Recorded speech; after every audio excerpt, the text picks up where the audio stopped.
అని ఈవినింగ్ 4:00 పనుకొని లేసి ఏడుస్తా ఉంది. ఈరోజు థర్స్‌డే టెంపుల్‌కి వెళ్దామనేసి రెడీ అవుతున్నానిక్కడ. అని కూడా చానా బాగా రెడీ అయితాంది. కొంసేపు చానా సేపు ఏడ్చా. ఎందుకంటే నిద్రపోయి లేసిండే కదా! మళ్ళీ సరిపోయాం. చూడండి ఎంత క్యూట్‌గా స్మైల్ చేస్తా ఉంది. తనకి చాలా ఇంట్రెస్ట్ టెంపుల్స్‌కన్నీ వెళ్ళాలి అనేసి. తనకి దేవుళ్ళన్నా కూడా ఇప్పుడు నీకునే భక్తి మనం ఏం నేర్పిస్తామో పిల్లలు అదే నేర్చుకుంటారు కదా! అని ఎక్కడికి వెళ్ళాం బేటా ఈరోజు మనము? హ్మ్. యెస్. అలా తనకి చాలా ఇంట్రెస్టు. మళ్ళీ స్తోత్రాలు కూడా చానా బాగా చెప్తది.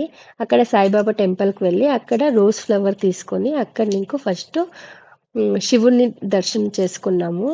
మళ్ళీ సాయిబాబా టెంపుల్‌కి వెళ్ళి అక్కడ సాయిబాబాని దర్శనం చేసుకొని మళ్ళీ రిటర్న్ ఓం ఇంటికొచ్చాం. సాయి నమో నమః శ్రీ సాయి నమో